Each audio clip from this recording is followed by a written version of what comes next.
Hello, I'm James Taylor. And I'm Maria Franzoni. And you're listening to the SpeakersU Podcast. Welcome.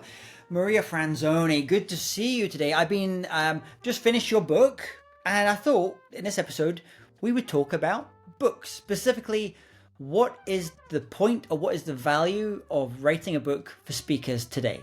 Is it still, I saw a stat, before we came on, I just saw a stat which said about the decline of reading, and this is like absolutely shocking, that now, where was it? In the UK, where we're filming today, more than a third of UK adults have given up reading for pleasure, and reading in the US has fallen 40% over the past 20 years. So if we think, readers are leaders, and our future leaders are not going to be readers, they're going to be TikTokers, or they're going to be other ways that they're going to get their information and their inspiration. What does this mean? Should us speakers still write a book? What do you think? Well, I'd like to know how they get this data. Nobody asked me about my reading habits, and I'm in the UK. Did you get asked about your reading habits? No, I didn't. Actually. So where did these numbers come from? No, see, I'm not entirely sure I believe it personally, but anyway, let's take it as a, because there's statistics and there's statistics. What is the point? You said earlier. What is the point? I'll tell you what. When you've written a book, and you've been through the pain, and I know you're going through this pain now, you turn around and look at your book and you think, what was the point? Because it's so painful. Writing a book is really, really hard. Please do not underestimate how hard it is. And please applaud anybody you know who is an author, because, oh my goodness, it takes its pound of flesh. Sorry, I'm using this as a therapy session at the moment, James, because it's hard, isn't it? You're going through it. But you're an expert on your topic of helping other speakers build their speaking businesses. For you, before we get into like why maybe speakers should be thinking about book, for you, what was the point? What was the purpose of actually writing a book? What was the point? Very good question. For me, there were several benefits from it and several reasons that I did it. One is I wanted to unravel my thinking and make it all join up and make sense. And the discipline of having to write a book, because you see, you can write articles and you can write posts on LinkedIn and you can get away with it, right? But when you're writing a book, it has to have a structure and it has to flow and it has to all fit together. So it was like unraveling spaghetti in a way. It gave me such clarity on my own topic, because I find it quite hard sometimes to explain some of my stuff. So that was really good to do that. But also I wanted to get my view on the world of getting booked and paid to speak, my experience. I wanted my view out there, so that it was in writing, in a way to protect myself as well, in terms of people, and you've seen this happen to you too, where people were lifting my content and using it. And I thought, well, hang on a minute, if I've written a definitive book about it, then it's mine, and I own that piece of land, that piece of real estate, if you like. So there was that part too.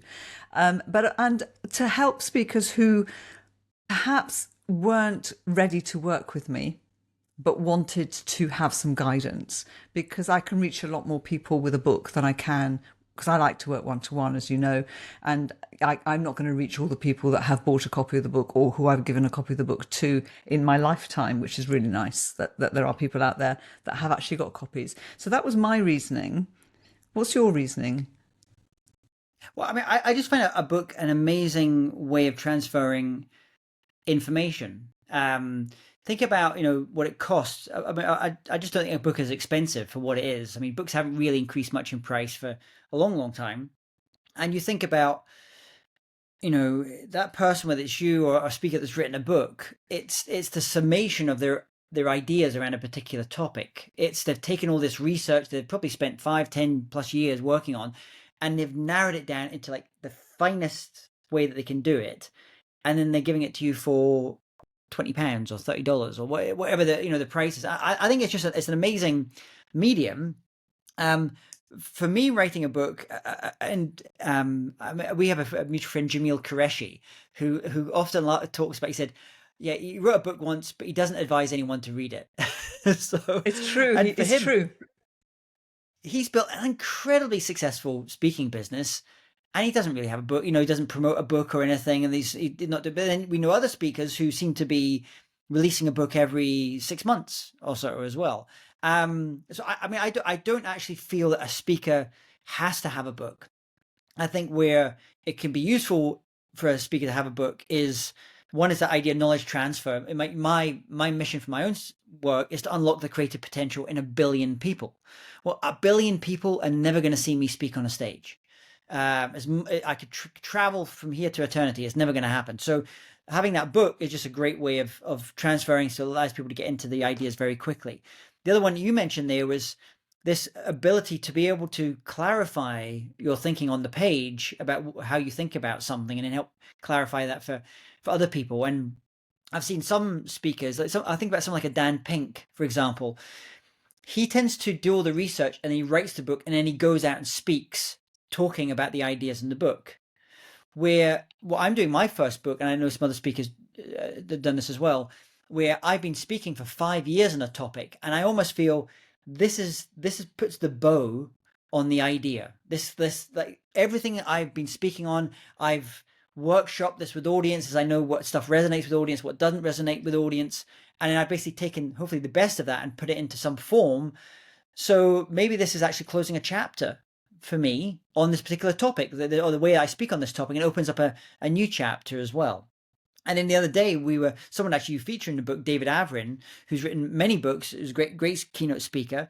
For him, he talks, I think he said, a book is like a business card. A book is your business card. You're not going to be making millions. Maybe you will, but probably you won't make millions from your book. But it just shows the outside world, this person has taken the time to think about this idea, to research this idea, to write this book, and everything that involves in getting the book out into the world. We should probably listen to this person about what they're talking about. Yeah, no, that's beautifully put. And I did the same, in that I was working and speaking about what I wrote about, rather than the other way around, as Dan Pink has done it. And I think one piece of advice I would give speakers is, don't write the book too soon. So it's different. Dan works in a different way. I think you really need to live your content for a while before you actually then write the book. I made the mistake of writing my book too early. I wrote it originally 6 years before it was published, and it was the wrong book because I hadn't really clarified my thinking and thought it all through. And how to present it. So the book that I wrote was a book that actually lots of other people have written on the topic of getting booked and paid to speak, whereas nobody's written the book about the Bookability Formula, because it's my formula. Nobody created it. Nobody had the details. Nobody had the information. So sometimes you're writing it too early, and that's what happened with Jamil as well. It was too early. The book he would write now would be sensational, and he would be very proud of it if he ever stops for long enough to actually write it. Well, this is the other thing.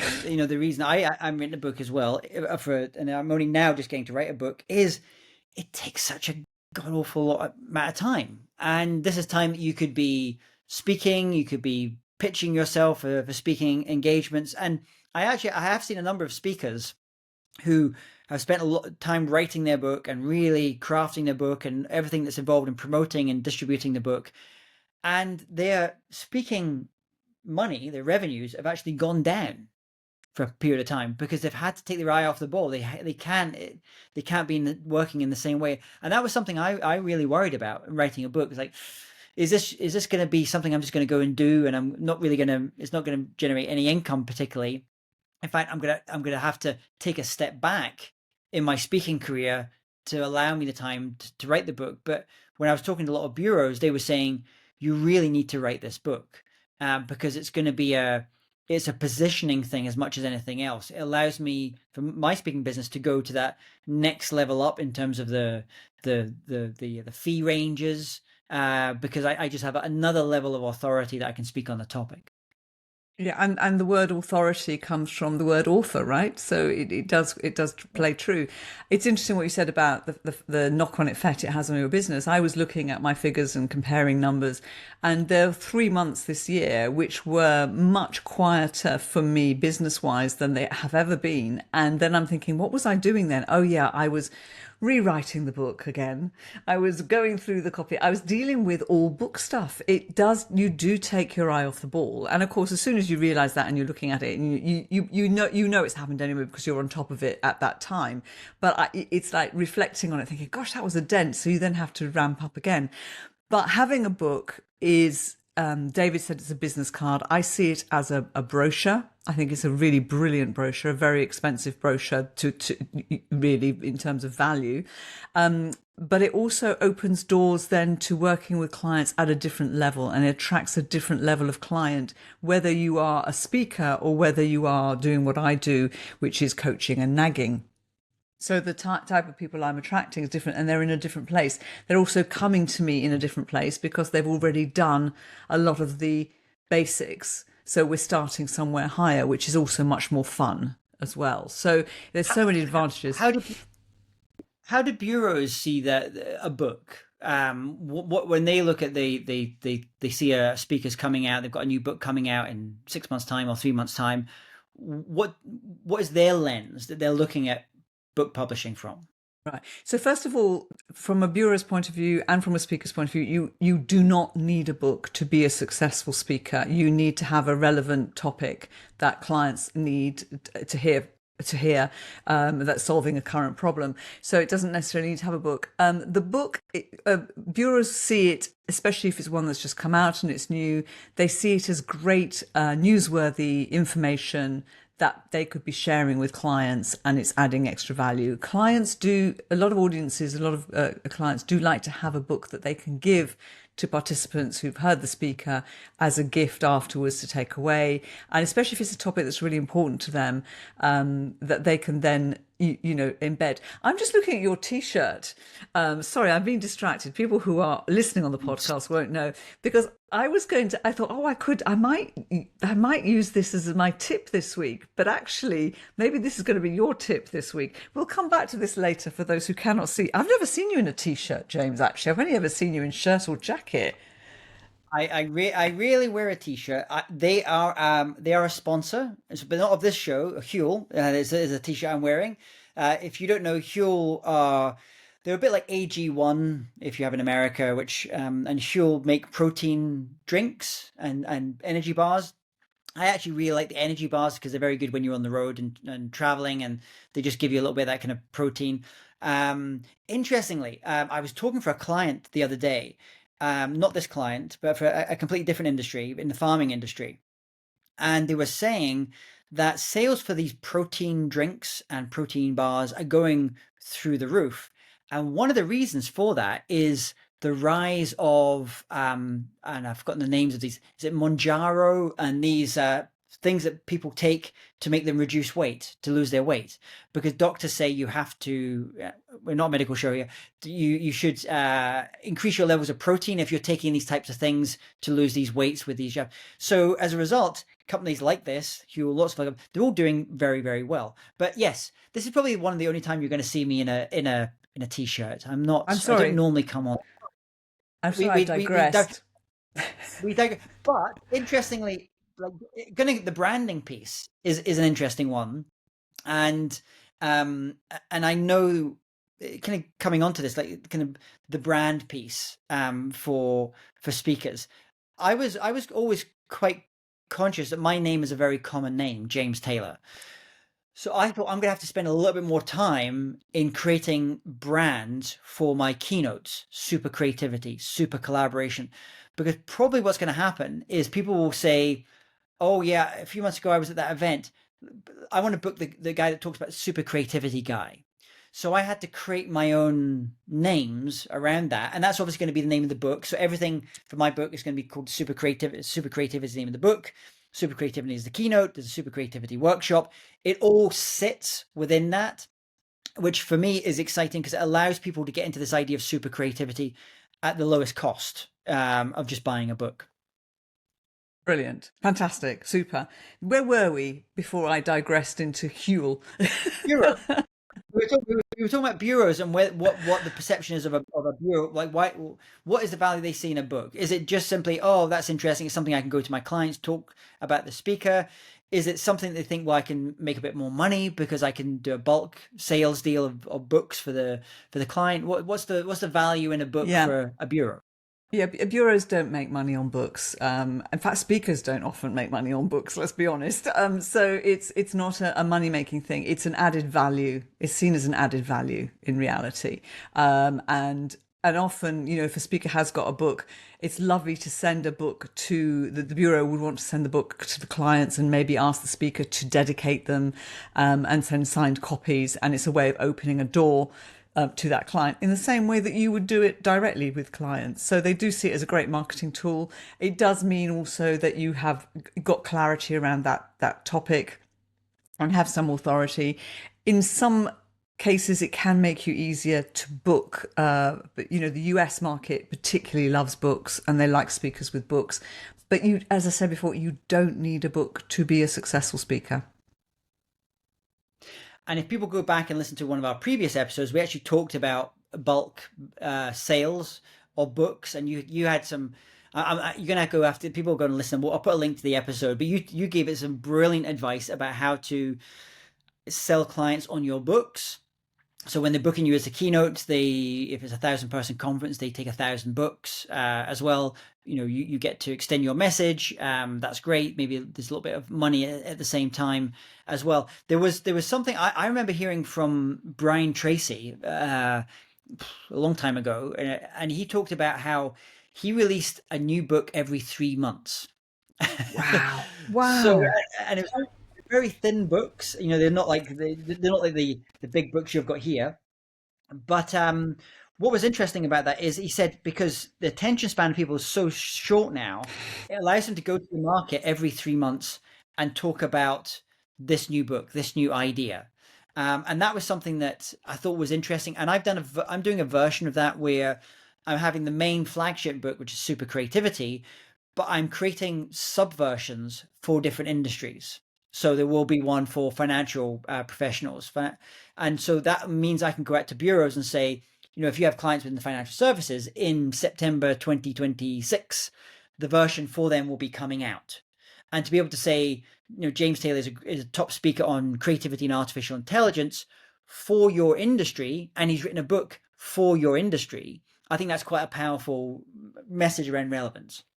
That's lovely. Love it. Love it. Love it. Love it. And if we think about Brian Tracy, because it was quite a long time ago, he was doing that himself, writing books every 3 months. He wasn't getting AI to do it, right? So that's a lot of work. That's a productive individual there, isn't there?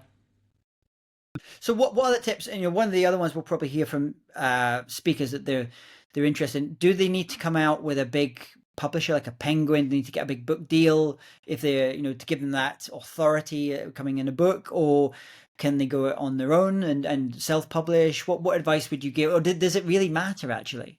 It doesn't really matter. And obviously a bigger publisher will have a lot more budget to put behind you and can do an awful lot more for you and support you.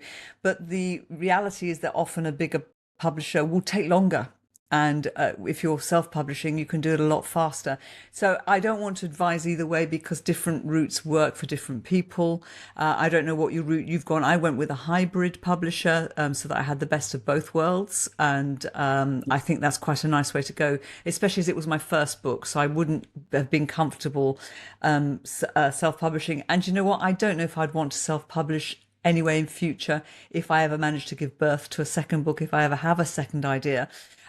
Because it's quite hard. There's a lot of moving parts, and it's hard enough for you to be thinking about the content and getting that right without dealing with everything else. But that has to be an individual thing. It has to be an individual, and you do need to find the right publisher. And one piece of big advice I would give is that whichever publisher you go for, make sure that they honor your tone of voice, that they're not going to try and put the publisher's tone and style and publishing style onto you. Because as a speaker, you have a style and you should maintain that style in your writing.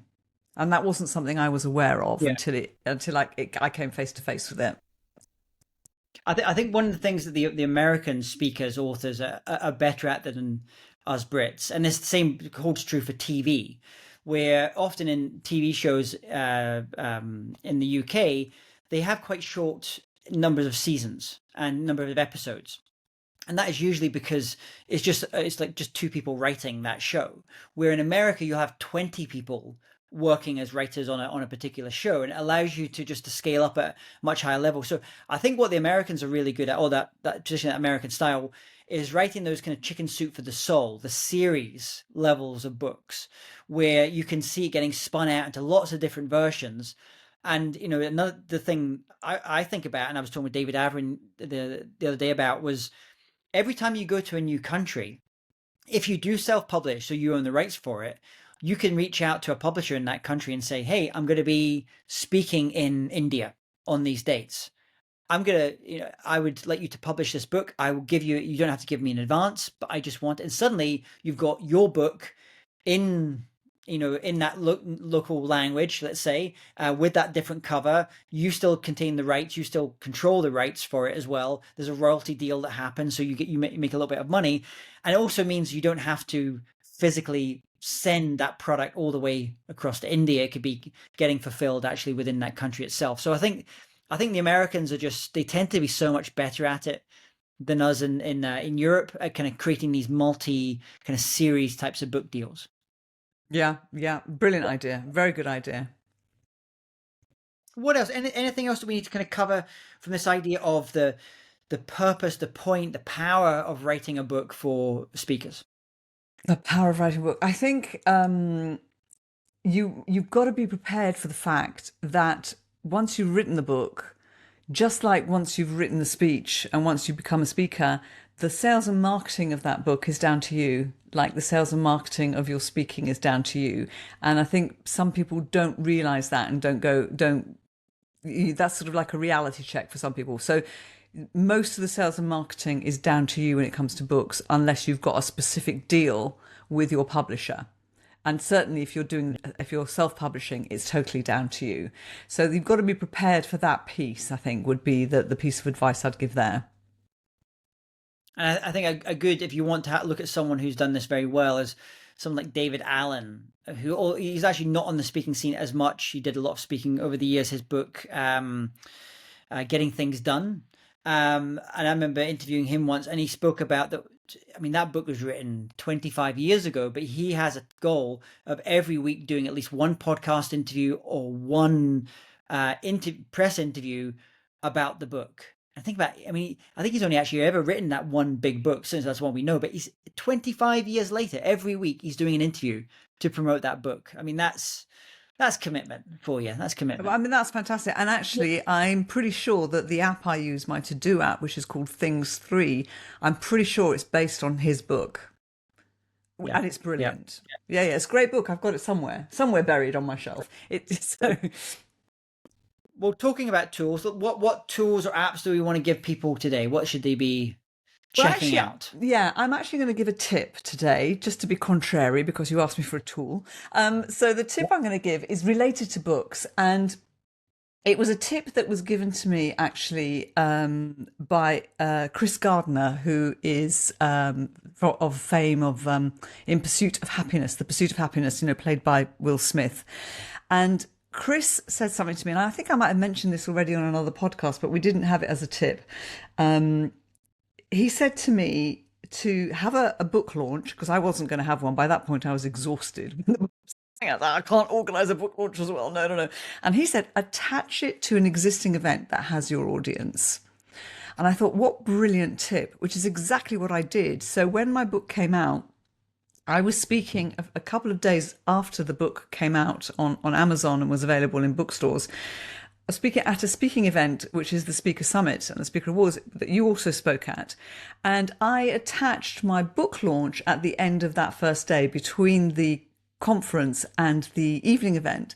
So the audience of 200 and whatever people, I can't remember how many it was exactly, in the audience, they were all speakers, they were all my target audience, and I launched my book there. And the other, I'm going to give a second tip. My publisher said to me, give that book away for free. So I didn't charge them at my book launch. I gave the book away for free, and the outpouring and the social media, and it's still going on, that I'm getting as a result because I gave the book away has been incredible. It's been phenomenal. So they've been doing my marketing for me, and I am totally grateful. And if any of you did get the book for free and haven't done it yet, please make sure you do. Please post about it and share. So I've been incredibly grateful. I mean, I think that event, obviously, it was your perfect audience, 300 or so speakers, aspiring professional speakers, all getting a copy of the book.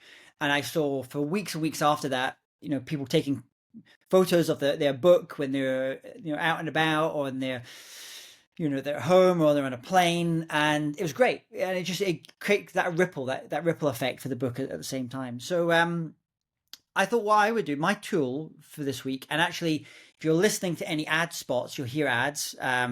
We should have done a little ad spot in the middle, but I forgot to do that. But if you're listening to any ads for myself or any of Maria's products, you're thinking, wow, they must have spent a fortune hiring these great voiceover artists from America and other places. Well, no, we didn't. We used a tool called 11 Labs, and it's actually it is I think it's a French company. I was going to say it's British. I think it's French. It's an AI company. But the reason I mention it in relation to books is if you want to create a version of your audiobook version of your book, which sometimes actually sells more now than the physical books, because so many of us like to listen. I like to listen to audiobooks. Then you can use a tool like 11 Labs to narrate your book for you. And I know you can do it in multiple languages as well. So you can choose the style of the speaker. You could even have it clone your own voice, so you don't have to sit in a stuffy room studio for 3 days reading your book. So the AI will actually read your book for you, and it sounds just like you.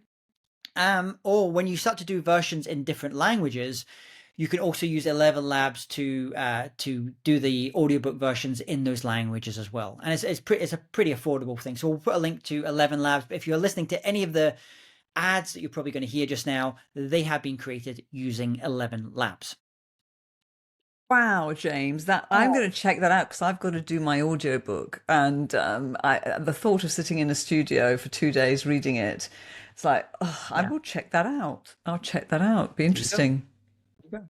Well, thanks everyone for listening today. If you've got any questions, any topics you'd like Maria and I to cover in a future episode, just email hello@speakersu.com, hello@speakersu.com. And I know we're getting some of these coming in now. Also, I know someone messaged me just yesterday saying one of the tools that we recommended, I think 2 episodes ago, called TripIt Pro. She's went and bought that app, and she's really enjoying using that app as a speaker now. So that's good. So that's what we like to hear as well. My name is James Taylor. And my name is Maria Franzoni. I forgot who I was for a moment there, James. Thanks so much for listening to the SpeakersU Podcast. Take care. Bye-bye. Are you a speaker struggling to get the right bookings, or wondering how to turn your expertise into a steady speaking income? Maria Franzoni knows exactly how bookers think. After years running a global bureau and representing some of the world's best-known names, she now works directly with speakers like you. Her one-to-one support gives you clarity, strategy, and the confidence to grow your business. Find out more at mariafranzoni.me. Imagine stepping onto stages around the world, sharing your message, inspiring thousands, and getting paid what you deserve. If you're a coach, author, thought leader, or consultant ready to build a global speaking career, listen up. Introducing the International Speakers Summit with James Taylor, where 150-plus pro speakers, trainers, and business coaches reveal the exact strategies behind launching, growing, and monetizing an international speaking business. You'll learn storytelling that moves, mindset shifts that scale, how to package and price your talks, and even get video, audio downloads, workbooks, and bonus content. All of this for just $97 with the VIP Pass, over 100 hours of premium, actionable content. Ignite your stage presence, amplify your voice, dominate the speaker marketplace. Go to SpeakersU.com and unlock your International Speakers Summit Pass today, because the world is waiting to hear you.